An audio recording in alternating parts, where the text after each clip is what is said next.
Ladies and gentlemen, a very warm welcome. Thank you so much for joining in Gasification India 2021. We will be starting with our first session. The panel will talk about role of waste to energy help in tracking the waste crisis and meeting climate change objectives.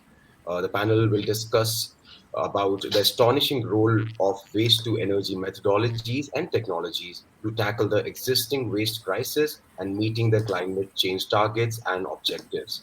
It's an honor and a privilege to introduce you to the panel. The moderator for the panel is Mr. Gaurav Vivek Bhatnagar, Deputy Editor, The Wire. Thank you so much, sir, for joining in. My pleasure. Mr. Rajnath Ram, Advisor Energy Niti Ayog, will be joining us later on. Dr. Sunil Pandey is here with us, Director Environment and Waste Management from TERI. Colonel Rohit Dev, CEO PRESPL, is also with us. Jen, Thank you so much, sir. Mr. Harsha Lingam, Chief Operating Officer, Global Business Inroads, is joining us as well. Mr. Pramod Dabraze, Director CSEDI, will be joining us any moment now. So, without further ado, I'll hand over the screen to Mr. Bhatnagar to take this conversation forward. I'm sure you'll have a fantastic time listening to it. Right. Well, a very good morning to all the gentlemen over here. And as we were just discussing before the session started, the quality of air in Delhi is really bad. And a lot of it has to do with crop residue burning in Punjab, Haryana, and some other parts of the country. And this time of the year, the situation usually turns from bad to worse because of multiple factors, which include the direction of the wind. And in this context, I think this conference becomes all the more important because here we are discussing ways of converting waste to energy, which I think in the modern context also, apart from municipal waste, should is now also focused on agricultural waste.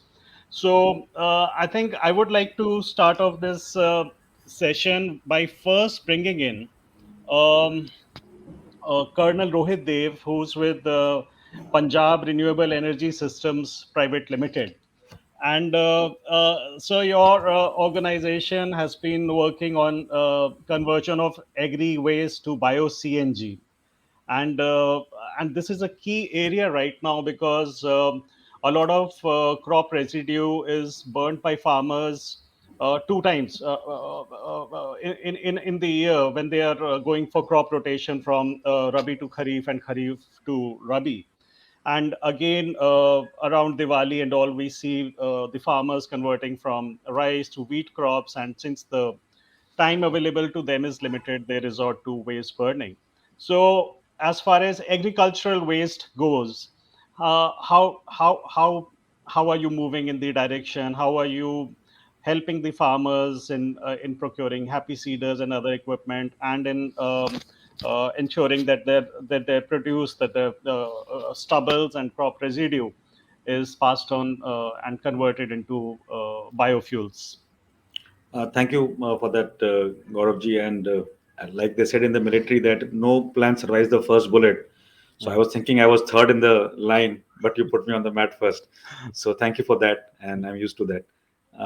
The things I want to talk about is, this is a very niche sector which is developed over the years, and Prespel has been one of the first movers and a slogger in that, because in every model which today we are seeing either developed or in the offing, Prespel is there for the supply chain part and also forward integration of the business verticals on its own. So I'll give you an example.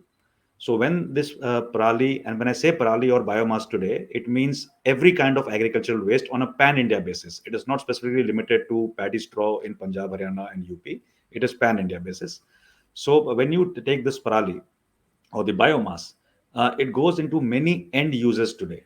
The first end use is the boiler operation. So if you can see, not the larger boilers of the power sector, but even the industrial boilers which need as process, they need steam or any other commodity as utility. They have been traditionally using this fossil fuel, and India consumes about 700 million metric tons of that today. Whereas the biomass waste which is available, with all accounts ranging from 350 million metric tons to about 450 or even 650, that is the estimate of various government and non-governmental organizations. So if you see, there's a huge prospect of replacement of this. So as a company, we pick up the agricultural waste right from the field. So we have an entire farm to factory connect, if you may say. And in that, we pick up this parali, we process the parali in the form factor in which the industry requires. So if any industry requires a baled form or a chipped form or a shredded form or a briquetted, which is a densified form, or a pellet, we are able to do that entire process, including putting the capex on the machines and producing this for burning in the boilers. The advantage of this, apart from being everything else, is environmental, because the SOx and NOx of the biomass is firstly very, very minimal. It's about zero. And also the ash which comes out is also green ash, which goes back into a circular economy. Whether you make fertilizers or construction material, it can go to those fields as well. The second field is that we have forward integrated to do operation and maintenance and also investing in the boilers. That is the boiler part. The other stream, which is coming up very beautifully in our country, and this is where the entrepreneurial strength of our company and the Atmanirbhar Bharat will come eventually, is in the conversion sector. So I will start from the top. The dream of the 2G ethanol, the 5,000 Sata scheme LOIs, which are in the offing for the CBG sector, are the huge game changers. Because what they do today is they get the sanctity of the demand in, and they also get the sanctity of the financially viable models to be curated around them to help the entire sector from farm to the factory. The other smaller parts, if I talk about conversion, you can also make furniture from this biomass. IKEA is doing a fabulous job. One has seen them on ground doing that. There are many entrepreneurs who are making even something like straws, which you use to say savor your soft drinks and such like beverages. They are being also exported out of the country today, and the capex investment there is very minimal.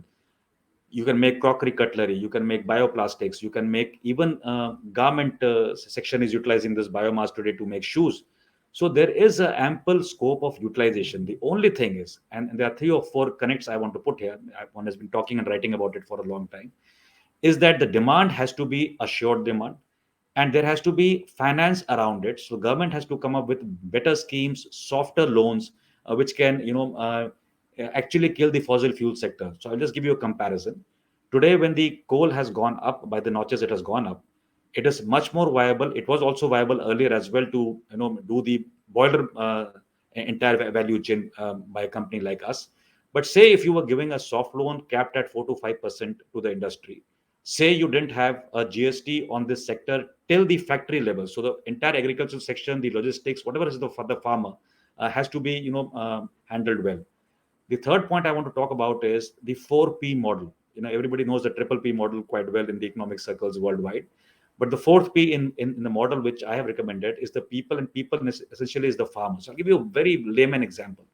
Say I today go to Punjab and I pick up the prali, say hypothetically at 1 rupees per kg, and I take this and process it and do whatever I'm doing currently in both the streams, whether burning in the boilers or doing the supply chain for the conversion stream. Say at the end of it, and if we go on an open book philosophy, that the technology player, the person who's controlling the finances, the people like us who are doing SCM, you come on an open book and make the CBG on an X price, and then you make a delta, you make a profit. And say from that profit, apart from the other three major stakeholders, which usually take the pie back to their own books of account, you give back, say, a percent or a 1.5% or a 0.5%, whatever you can in your model, back to the farmer. So what you do is you stitch the farmer today from the beginning of the picking of the prali and make him a stakeholder in the profit sharing mechanism. So there is a longevity of him to be a stakeholder himself.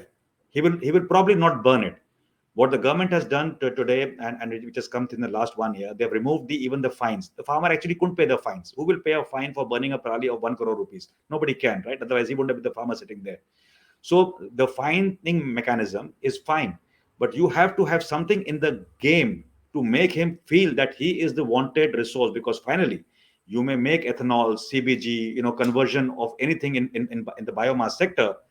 The essence is the farmer, because that entire base from where it starts with the biomass is in the farms.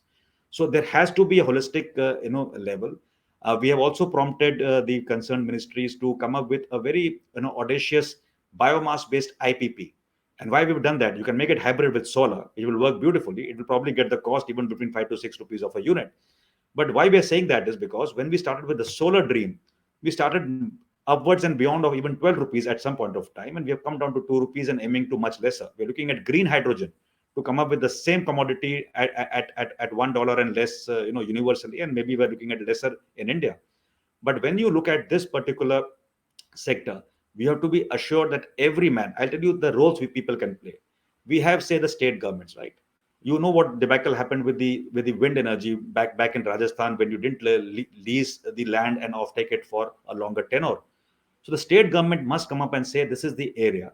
Whether you give it for plantation, whether you give for storage and warehousing, whether the skin in the game comes from the FCI, NABARDs, and NAFEDs of the world, it has to be there, and that is how you get the cost down. Otherwise, if you ask me today, one has bid for HPCL, BPCL, IOCL, every OMC today, and the price points discerned 2 years back, they were nailed that time to say it's very exorbitant price. You were discovering the price of biomass, right, to be supplied. You want an offtake for 1 year, whereas the prali has to be taken off from the earth in 45 days in Punjab. 2 lakh tons has to be stored over an acreage and storage and warehousing. You have to employ people, ensure the commodity, have the logistic channel working up, and give you 6 to 1,000 tons per day at your factory. So when you do this kind of a thing, the price points change, because even if your offtake guarantees are not, like take or pay, they are 1 month guarantee, 4 months guarantee. Where does a supply chain company like ours go if somehow your technology does not work after 4 months? So there were no risk mitigation at the level of the supply chain. So once you want to do that skin in the game, it is very important. It is very, very important that the state government and the machinery and the PSUs who are inclined to do warehousing, land giving, have to come and put the skin in the game. And that is how the sector will develop. So I think happy days here, because 2 years back, nobody even recognized biomass based industry, what we are doing in boilers, to be renewable. So we took up a case with the MNRE, and they took less than 6 months. And just after the elections, they announced it, because before the elections, code of conduct was prevalent in 2019. So after that, in July, they announced it. And today, heating, cooling, and steam generation is part of renewable energy. So it's bankable. And our company has led that, not only through financial institutions of like IREDA, but also HDFC Bank has given us loans directly to farmers on our behalf. So we have a scheme today in which the farmer gets the money on giving me a truckload or a cartload of biomass, and it goes directly from the bank, and the loan is on principal to pay back in a 10 hours time. We also have been funded strangely and quite uniquely by DFC, which is from US, both for setting up briquetting plants and also the supply chain part for those briquetting plants. This is the first which is happening in the country today. And that kind of a lending is much and more welcome in the sector. So I believe the government will take proactive steps and at least infuse 500 megawatts, 1,000 megawatts kind of a tender for biomass hybrid IPP. And that is where the demand will push in.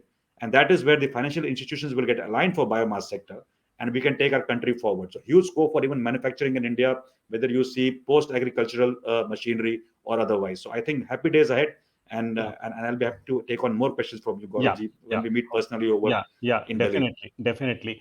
So I think I would now like to move to Dr. Sunil Pandey of TERI, and he's Director of Environment and Waste Management over there. And Dr. Pandey, with you, the questions would basically, I would like you to focus largely on on handling and treatment of municipal solid waste, which is becoming a huge problem in this country.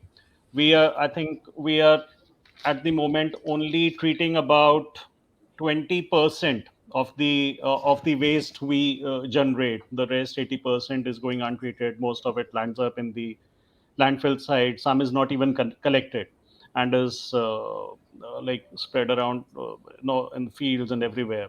So, and but when it comes to handling municipal solid waste and use of incinerators and its gasification, a major issue which arises is the emissions, the emission of toxic dioxins, furans, and since India is a densely populated country, usually communities, residents, RWAs, they go up in appeal and courts and they oppose these plans.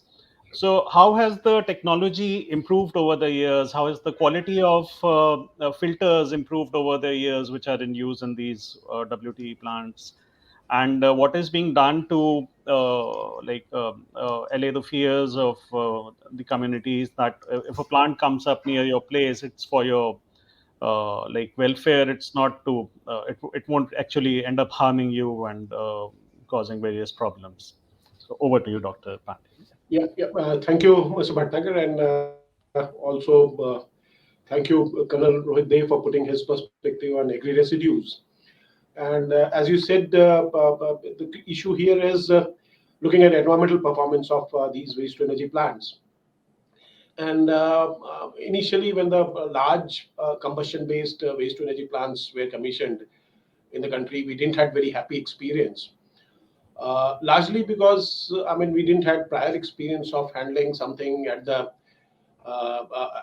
capacity of 1,000 tons per day or 2,000 tons per day, and it was more of a learning by doing.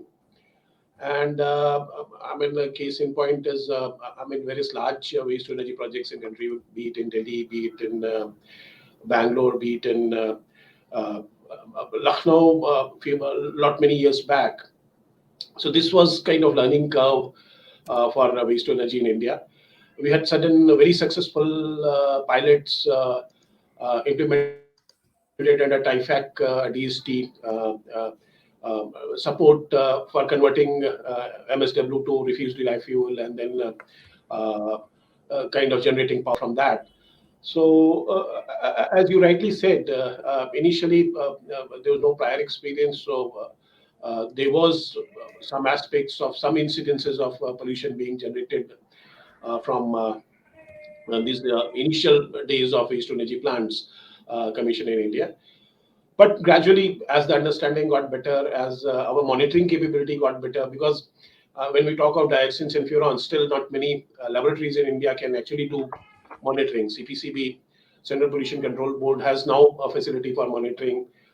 There's another CSR lab in Kerala who has got a facility for monitoring dioxins and furans, but not many labs can do that on a consistent, regular basis.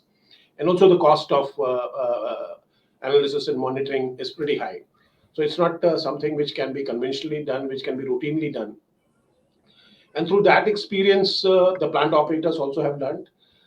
They kind of then customized their air pollution control systems, added some more stringent air pollution measures, and now there are plants which are running within the standards which are prescribed. And this is also evident by, for example, if you look at in Delhi, the plant which is running in Delhi is monitored periodically, not only by Delhi Pollution Control Committee, but also Central Pollution Control Committee, Central Pollution Control Board. So that's a journey which one has to undertake when we are starting something new. And now it seems the waste to energy plants, as operational issues are concerned, are reaching maturity. But I would also like to add here is when you look at technologies, any waste to energy or waste to say biogas, in that sense, if you look at biochemical conversion, or large even recovery recycling plants, they need to be considered as industrial project like any other industrial project.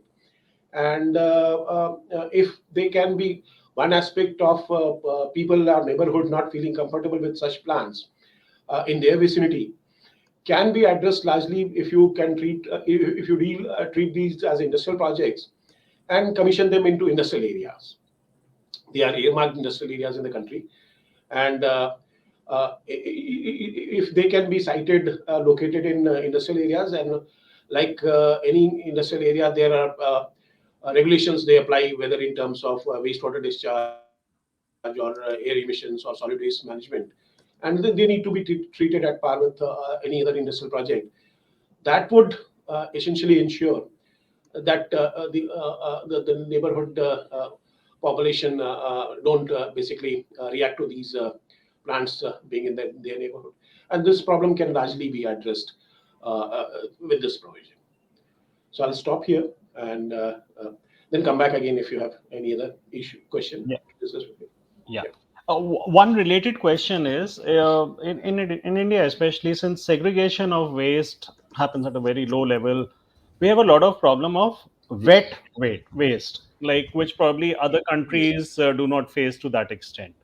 and our Yes. waste is mixed with a lot of things, and segregating it before we burn it becomes extremely difficult. So, if Yes. you could shed some light on that part as well.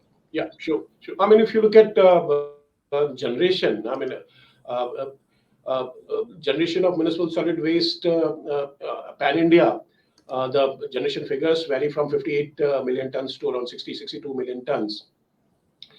But point to be noted, there is 50% of that on an average is organic waste. Organic waste comprising of green waste, comprising of food waste from markets and areas and restaurants and hotels. Right.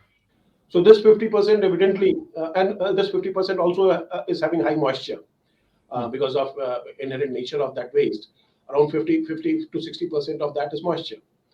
So there's no point in technically also there's no point in sending them to combustion based waste to energy processes because a lot of energy would actually be required in drying these waste feeds Hmm. first, Hmm. and that's a waste of energy. Hmm. So naturally, I mean, better segregation is required to separate out waste which is combustible, non-recyclable but combustible waste Hmm. from this green waste and biodegradable waste. And to the extent possible, if these waste streams after segregation can be processed closer to the source, Okay. either say in composting process or in biogas. There are interesting possibilities of installing large scale biogas plants, converting this waste into CBG, as Colonel Suresh Dev said earlier, for agri residues. Similar possibilities exist for this waste as well. And uh, then you get after this good segregation at source is good quality combustible but Hmm. non-recyclable waste. There are Okay. many waste which cannot be recycled. For Right. example, leather rags or cloth rags or footwears or mattresses, which often generate from city environment. Hmm. There is no easy recycling for this. There is no point in trying to recycle them. So Hmm. they can then go dedicatedly to these waste to energy plants. And then the advantage there is that you also don't need to install very costly waste sorting system at the waste to energy plants, Okay. because our experience has shown that around one third cost of the waste to energy plant is waste sorting and pollution control equipment. Okay. Those costs also can be controlled to large extent if segregation improves. So, one question before I move to Mr. Harsha Lingam is, what percentage of this organic waste are we able to actually compost, and what percentage is unnecessarily gets mixed up with the rest of the municipal waste and goes to these plants where segregation is required?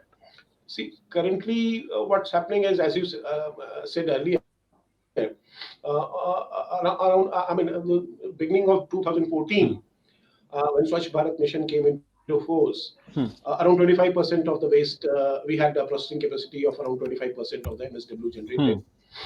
That capacity has gone up now because of various initiatives taken under Swachh Bharat mission and Clean City program and all that. Hmm. Roughly, our processing capacity has come up to around 50 to 60%. Okay. So, but what is not processed or what is not still being segregated is a matter of concern, Okay. because all that then in a mixed manner either goes to waste to energy plant if you have one, Right. or otherwise goes to the dumping sites, because Okay. we have also very few sanitary landfills. Hmm. Hmm. And there, under burial, the organic waste basically then results into emission of landfill gases, Right. which is a problem of for most of the large landfills, whether it is Delhi or Chennai or Mumbai, Right. and it creates a pollution problem. It not only pollution, local pollution problem, but also greenhouse gas emission in terms of methane. Methane. Okay. So, Okay. so I mean, the percentage which is not segregated is still significant, around 50%, not segregated very efficiently. That's still is a matter of concern, and hopefully this will get sorted out in coming days, Right. coming Right. years. Thank you so much. Now, coming to Mr. Harsha Lingam, he's just a second. He's CEO Global Business Inroads, and his company also handles medical waste apart from municipal waste. And Mr. Harshalingam, medical waste is a big issue now, especially after COVID. We saw there were lots of articles about how these masks and other equipment which were not actually hazardous, were ending up as medical waste and clogging up various sites. So, if you could shed some light on this problem of medical waste in India and abroad, and how you are helping tackle it. Sure. Yeah. Thank you, Gaurav, and it's an honor to be a part of this panel. Just to give a little bit of context, Global Business Inroads, so we are a technology management consultancy firm focused primarily on tech transfer and in the UN SDG. So we do a lot of work over the last 12 years focusing on supporting, technology and knowledge transfer between India and other parts of the globe. As you rightly mentioned, biomedical waste, along with municipal solid waste, has become a big issue in India in terms of, how we handle it, how do we, do the segregation, and how do we manage that waste as well. So basically, through our US entity, Global Business Inroads USA, we're actually in the process of submitting a grant proposal to develop a new solution to provide an effective solution to sterilize both biomedical waste and municipal solid waste in a combined manner. So basically, we're trying to develop a technology which is based on a static stream autoclave vessel with an internal rotating drum, which ensures that all the waste, the combined waste streams, come in direct contact with the steam, and which kind of basically, sterilizes and disinfects both waste streams.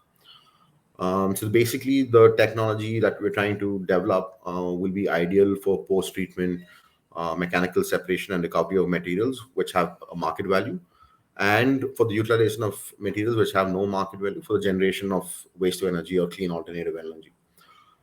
Again, the system kind of sterilizes and macerates the waste, which will not lead to the formation of any harmful gases or residues.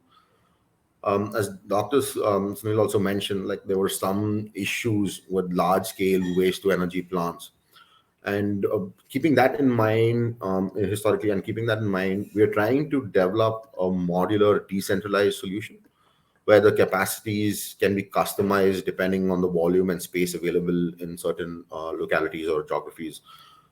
This also kind of helps us manage operational costs, utilities, and trying to reduce the maintenance and labor costs as well. Again, so we're trying to submit this proposal and do a pilot in the US, but the main objective is to try and bring this technology and commercialize it in India, trying to maximize the available revenues, and trying to avoid redundant infrastructure. So instead of having separate units for processing municipal solid waste and biomedical waste, so we're trying to see how we can combine the two waste, reduce transportation costs, reduce other kind of footprints, and things like that. So basically, the resulting impact of this project, as we envision, is to create like a circular economy. Again, like I said, reducing transportation costs and the associated negative environmental externalities, and trying to generate alternative clean energy, and trying to work towards a zero landfill goal. You mentioned that you would be sterilizing the waste, both medical waste, biomedical waste, as well as the other waste, so that the emission and other issues are tackled properly. So, won't this really increase the cost of waste handling and treatment over here? Isn't this a very expensive No, I mean, technology? sterilization is more focused on the autoclave technology itself. It's a proven kind of a solution.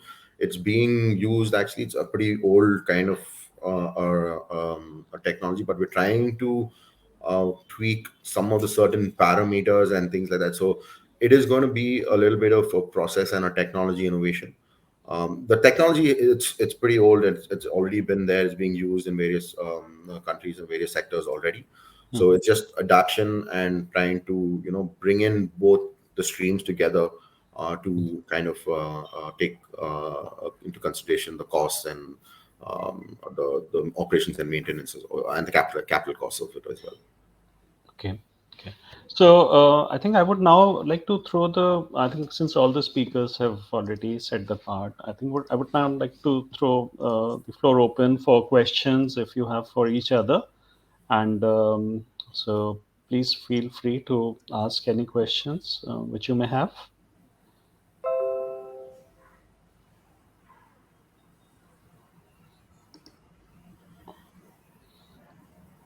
Um, uh, we don't have any questions. I think I have a few questions. I was just making notes. So,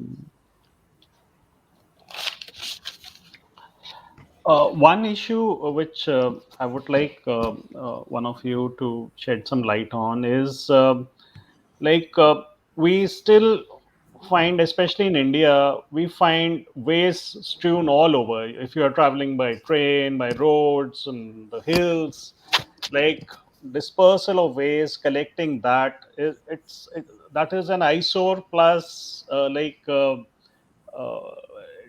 it's a huge nuisance everywhere. So, and this a lot of this waste ends up clogging our drains, and when we have heavy rains and all, it becomes another problem, especially in Mumbai, as we've seen, and other cities now.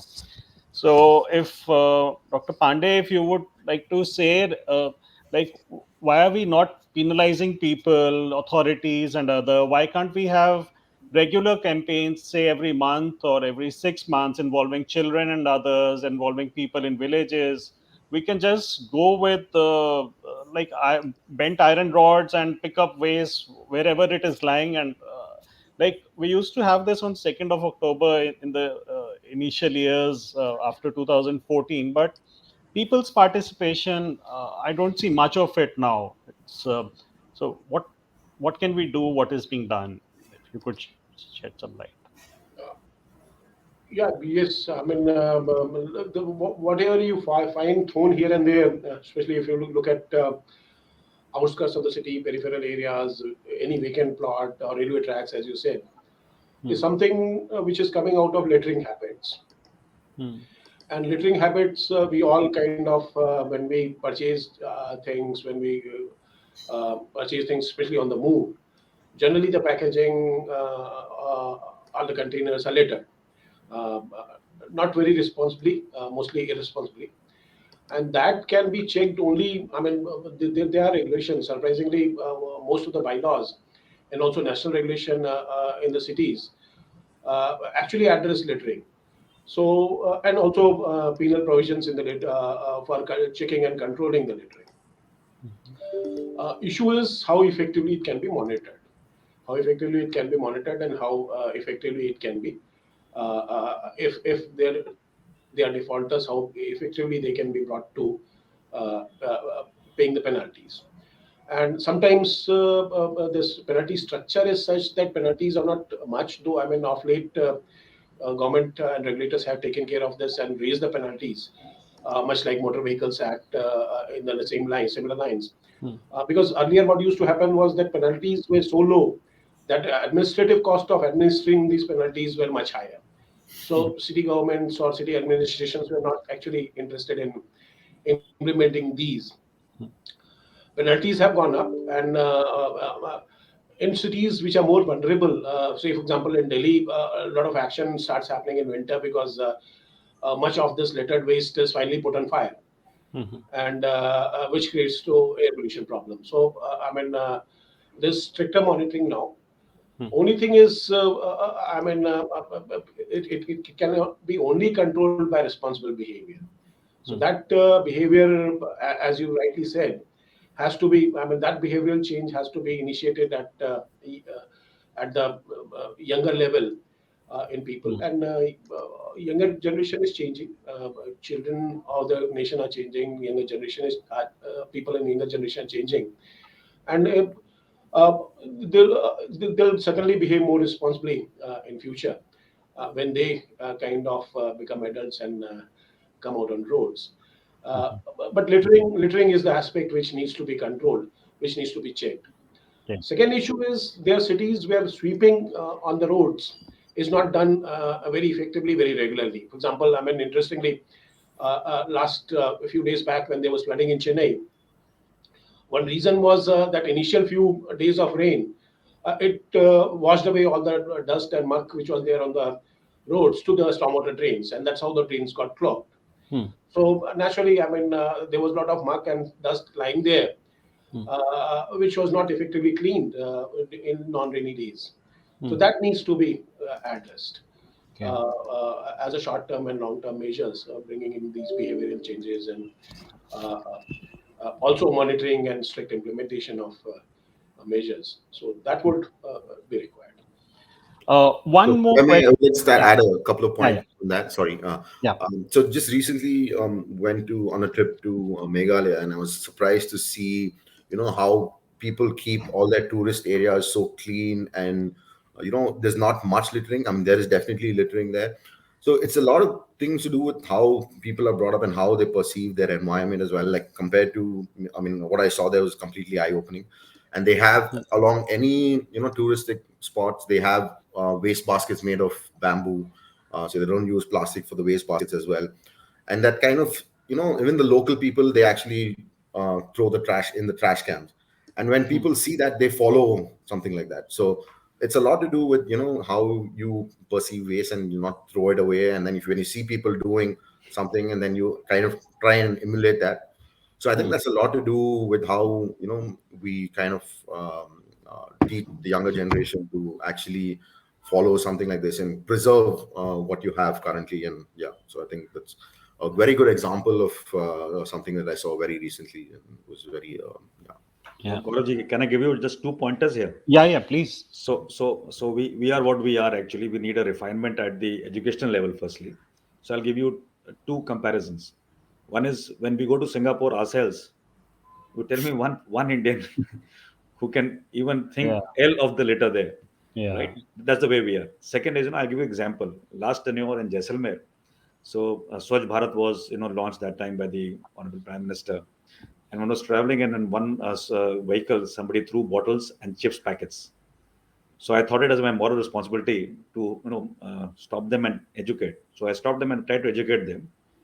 A couple of people behind were also drunk, and after 10 minutes of argument with them, the person sitting in the front spoke in a better English than me. So I asked him who you are, and he was trying to threaten me with action. So he happened to be a judge from a high court. I said, you are a high court judge. You're carrying these two people behind you. They are throwing chips in bottle. You are a citizen of the country, so am I. I'm telling you to pick it up and take it to a dustbin. You are refusing. So let me tell you, you can take whatever action, but your vehicle will not move from here now till it's picked up and put in a vehicle. And from here to Jaisalmer, don't drop it again. I'll be following you in any which case because I'm going to the border right now. And I made him carry it. And I called up the SP, and SP told me very politely that, sir, don't worry. This person is not going to go back to Jodhpur today. He will spend some time with us.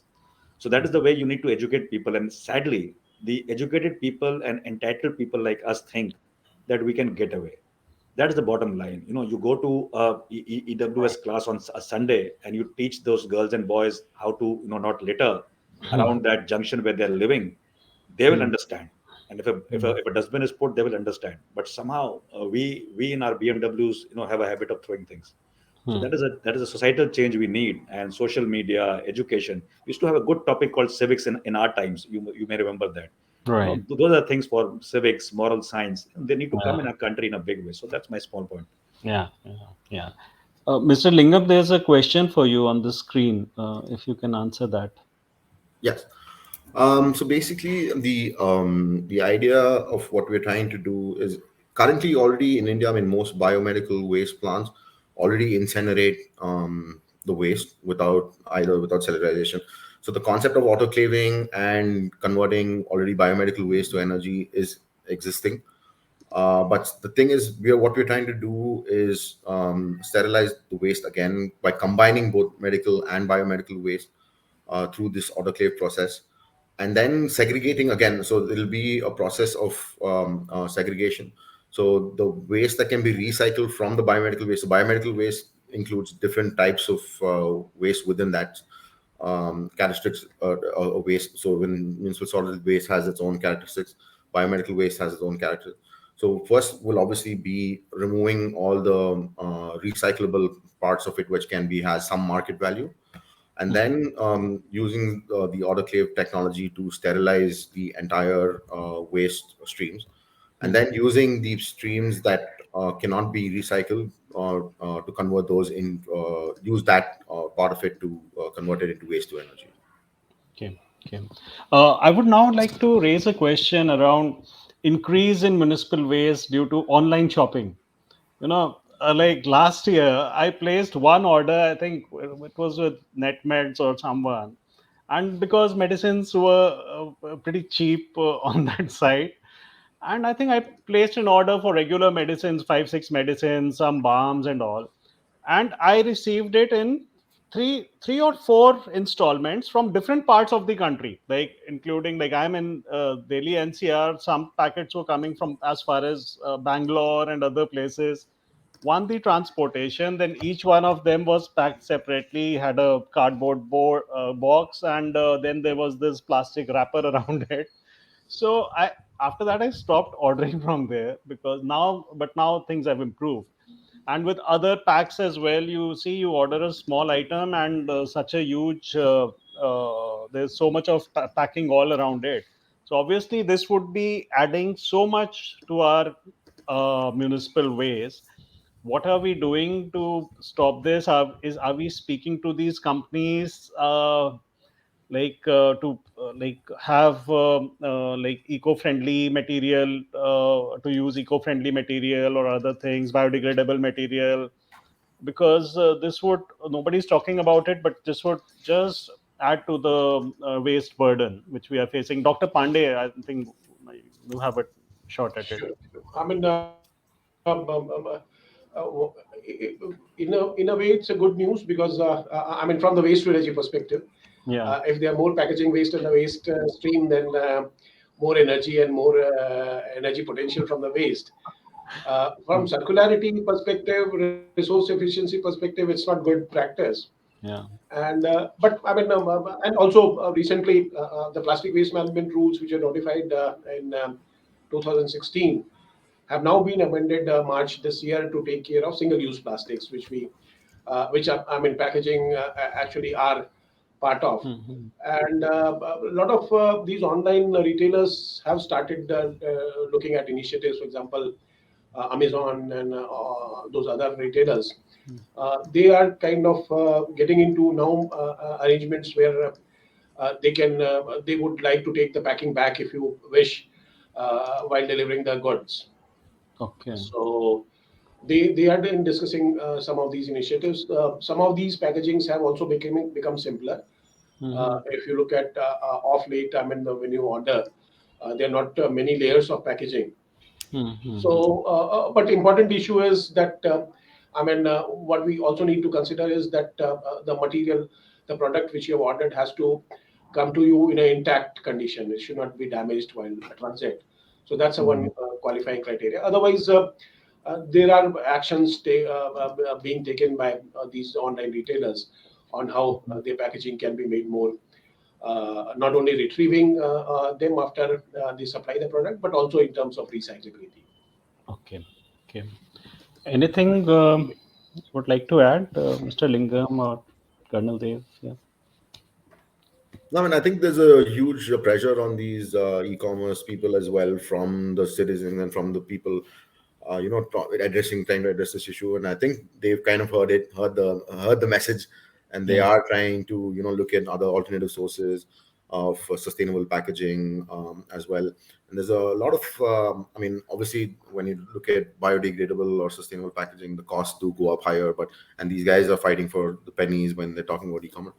But I think at some point, people will stop buying if it's not sustainable, or if it's not coming from a right source, or if it's not packaged properly, or things like that. So I think so that is also encouraging these guys to move towards more listening to what the people are saying and what people want. When we talk of all these waste to energy initiatives, mostly we are talking about big cities. what is happening in small towns. Like you go anywhere, you find they don't even have proper landfill sites. They are just dumping their garbage wherever they see space, or in unoccupied plots. Even within colonies, unoccupied plots are filled with garbage. Uh, what are we doing regarding that?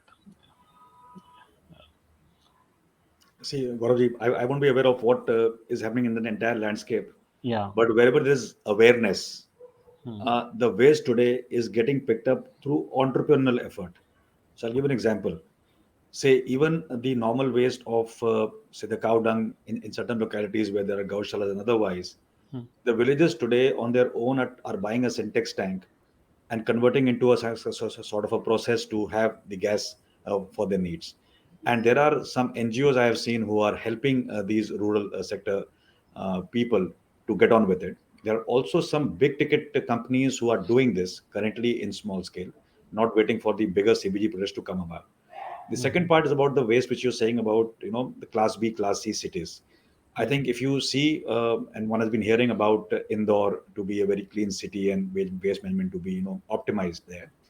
Those models need to be picked up. And the irony is that while there are enough opportunities, the Hmm. focus as a key result area by any lead agency of a state or the government of the state is very Hmm. critical. So a prime minister can go and commit at a COP26 that we will be net zero by 2070. We will have renewable energy process.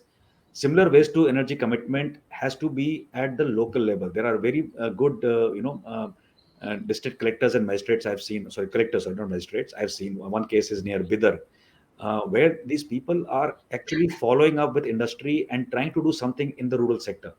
So unless you have awareness, the IS bureaucrats who are sitting in say the states are the ones who actually can take lead, and most of them are. I have seen IPS officers taking initiative in this field single-handedly. So they are doing their police work in any which case, but in a small segment of the society they can influence. They are going and encouraging people for so from the Gobardhan Yojana or some other Yojana to curate some kind of a entrepreneur skill set. So I think that is the way forward, and media there also has got a very prime role, because the kind of awareness you can generate today, you know Hmm. we don't have to be in the mode of those fighting debates and the other kind of debates we have every day. I think if the media is told that every day in the prime time, if nothing else, on a ticker basis, or a news basis, you will promote some kind of a news about this, I think the sector will get a fillip. It's just Hmm. about creating more and more awareness, and enhancing that awareness. So I think that is the key role which any government to media to people like us and you and me should be able to influence. When I visit some place and I see an opportunity, not from the business point of view, but from telling somebody to start something, I think it's a good field. Biomass today with the cow dung is going into tender process by the oil majors to make CBG. Now imagine if that is the process, then the biomass and the cow dung is available in gaushalas. So Hmm. today we are there with the gaushalas trying to encourage them to curate this model. So while Hmm. I can do a lot of biomass, with some of your cow dung, I can give a lot of money back to you from the CBG sales, and I can take the extra biomass into the industry. So Hmm. these kind of streams need to be created, and as you think, you must encourage a lot of platforms. The agriculture minister has started with an incubation program in which they pick up youngsters with ideas, and then they promote 10, 12, or I think 25 ideas they promoted this year by giving them about 25 lakhs each as incubation money. And that is the only way to stir this kind of a movement. Otherwise, Hmm. if it's going to be only based on top heavy PSU based or a corporate giant based, I don't think so. People are going to make their boots dirty in the sector. It's much easier to do a solar today, or a Hmm. wind today, or even a hydel today, Hmm. then actually put your boots on biomass, or going to the rural class B city or a village Hmm. to do some kind of an entrepreneur thing to do with waste. But happy to note that even bigger cities are having small projects, not getting to the entire city's requirement, but localized requirement. So even those patterns are coming up in Bhopal and even Delhi and other cities. So I Hmm. think there is a lot of merit in promoting this. Why don't we ever go for, like, I stay in Delhi, NCR, and this is a township of, say, nearly 5,000 houses. But when it comes to waste disposal, like, we have parks, we can easily have a composting Right, program over here where people right. can just segregate the garbage, leave it for this composting. Or we have this problem of strays. So many people are eating non-veg. Nobody is segregating that non-veg for the animals that can take Yes. care of them. Yes. So, like earlier in our homes, I think we would all recall we would have cows and everything, and there was zero waste generation. Like all the leftovers of vegetables will go to the animals. The cow dung would be on the rooftops. It would be dried up over there, used in chulas, used in those hammams for heating water and Yes. Yes. everything. And the ash would be used in those dry latrines which we used to have then. And there was no waste. All the gatta and cardboard and paper, like all that would be used in the chulas, and there would be absolutely no waste. Right. Now I think we are not doing much to address this issue through those old solutions which we had, like segregate your local waste, have local composting areas or something. So can't we? Isn't that a way, like especially as Dr. Pandey said, 50% of the waste is of that kind of waste is not being handled properly. So can't we just work on those areas, engage, because societies don't have the answers, but if somebody can guide them, they will obviously like to work, but nobody is guiding them. Yes, so there's a So lot of effort, Gauravji. yeah, What you're saying is actually happening. The rural belt does not let anything go waste or burn them, in a useless manner. Yeah. The problem is of plenty here. When you're talking of people like me, you and me in Delhi, Hmm. even if you go to your colony and if it's a little affluent colony, Hmm. they will expect somebody to do it, even if you initiate it. The thing is that we actually treat ourselves to be too entitled. We want somebody else to do it. We think that we have elected in government, it's their job, Hmm. right? So this awareness is something which we have, but the inclination to do it is something, and everything can't be penalized, right? We can't penalize the society. We can say yes, 5 societies can collaborate together. The MCD can take the lead in Delhi today, and they can say the waste from these will be segregated like this. They can have that rule position, very clearly stated. So colony cannot have a discharge from its colony in any fashion it feels like. So it can be regulated, but the offtake has to be done in a manner that the focus does not come entirely on the colony to do the composting. So you can do a central composting in an area in an NCR region like Hmm. that. So those mechanisms have to be developed. But in the class B, sorry, C cities and villages, I'm happy that it's already not left those roots which you're talking about. What our previous generation did in villages, and one has been to villages a lot of times in Yeah. his younger days. It used to be absolutely no waste kind of a place, Hmm. and you didn't see muck in a village. The village used to be clean living, Clean. Yeah. right? Yeah. So वो गोबर भी होगा तो लेप करके सब कुछ करके they will make it little more sanitized, so Right. to say, in their perception, Huh. but it was clean. Hmm. But this way we handle, we design cities. You had a Chandigarh, you couldn't replicate into a Mohali, right? Right. So that's the problem. So when you are looking at smart cities coming up, and in the future, you're making airports. I saw Songnam Wangchuk on social media yesterday talking about the Leh airport. Hmm. You're making a Leh airport by putting a diesel generator there, and you're going for 20,000 megawatt of tender of solar energy in the same Leh Ladakh region. There Right. can't be a bigger, joke. Dichotomy. Yeah. So Yeah. it's a joke. Dichotomy was a very polite word, because you Yeah. see, you are creating it today. You are creating Jewar tomorrow, Noida, Hmm. right? The largest Asian airport tomorrow. If you haven't thought of the entire zero discharge solution there today, you will again go in the same route. Somebody will have a problem. Your channels for waste will get choked. So I think the onus has to be put and focused back and back and back again on the administrators of those areas, the municipal administrators, the government people, the politicians there, to make it a KRA. Hmm. I think it will work. But होता क्या है, अभी 2 महीने हमने बात की, and then it's Christmas and New Year's, and people will think the second wave is over. So you will Yeah. have all kinds of problems again. Yes. just to add to that, I mean, in Bangalore, there are certain regions, and even the municipal commission in Bangalore will not has instructed the waste management companies, as well as there are a lot of NGOs now who come to communities like apartment complexes or gated communities, and they manage the waste, and they don't take your waste if it's not segregated. Okay. So even the local people who come on the streets and pick up your waste, they will not pick up the waste if it's not segregated. Hmm. So there are some cities like Bangalore and other cities who are taking that initiative to make sure that unless your waste is segregated, it's not going to be picked up. So there's been instances even in our apartment complex. We have about 70 apartments, and it's being managed by an NGO or a startup called Hirsudala, and then there is another organization called Saha Zero Waste. So they go to communities, they go to these even commercial buildings, these SEZs and stuff. They handle the waste, they manage the waste. But if it's not segregated properly, they give the training to the people who are dumping the waste and all that stuff. If it's not segregated, they don't pick it up. They don't pick it up. Fantastic. Unless you segregate it, and it keeps piling up, so you have to segregate it. So there are some initiatives, and there's some some good case studies and good stories which can definitely be picked up, given, like what sir also said, given more limelight, given more shouldn't be only talking about only our tech IPOs going like unicorns and stuff. We should be talking more about these kind of initiatives as well in media. Right. That's also answer to Mr. Elango, whose question was why government is not insisting segregation at the doorstep level. Yeah. And there's a question for I see Colonel Dev. that. I have seen that. So let me answer that. Yeah. Firstly, it depends on geography, Mayankji, that if it has got surplus biomass to take care of the boiler operation on an annual basis. I'll give you an example. We operate a Pepsi boiler, takes about 40-45 tons of biomass briquettes every year. So we pick up the entire quantum of biomass for that particular MNC client in one go.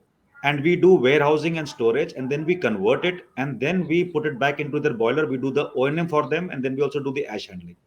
So where the surplus is there is no problem. You only have to plan for the taking off of this biomass boiler. And as we speak, in my colony, there is a municipal waste person saying how to dispose waste. So that's a very interesting development. I think they heard us real time. So I think this question which you are saying is, and obviously the boilers are designed for alternate fuels as well. So in geographies where the biomass is less and only some quantum can be given, the boiler manufacturer today, both the global manufacturers and Indian manufacturers, are able to make boilers which can take alternate fuels. So I hope that answers your question. But companies like us don't base it on even a iota that it will go back to even 1% of firing of diesel or a coal or a petcoke or a furnace oil. When we take on these boilers, we actually assure and work on liability clauses against us to ensure that it will work on biomass. Otherwise, we'll pay the the differential of biomass and the fossil fuel. So I think that is the way to go forward, and that is the model we follow. I hope that answers your question. Otherwise, you can ask me a subsequent question. So I think this almost brings us to the end of this session. We've had a very informative session. It was very interesting. And thanks to Dr. Pandey, Colonel Dev, and Mr. Lingam for providing us with so much of information on this relevant issue of waste to energy and handling of solid waste. So I'd like to ask our host to now carry this forward. Thank you, everyone, from me Thank for you, being here. Yeah, thanks. Thank you, everybody. It's been a pleasure. Thank you so much. It was a pleasure meeting you all. Thank you. Thank you so much, Mr. Bhatnagar. Thank you so much, Mr. Lingam, Dr. Pandey, Colonel Dev. It was truly an honor to have you all here to start off the Gasification India 2021 first session. Thank you so much once again. Thank you. Jai Hind. Have a nice day. Bye. Thank you. Jai Hind. Jai Hind. Yeah. Welcome.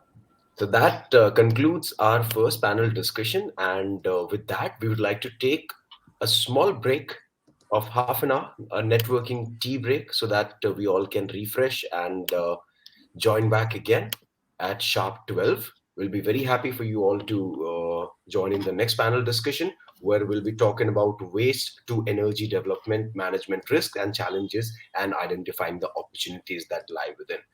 So we'll see you at sharp 12. Thank you so much once again for joining in.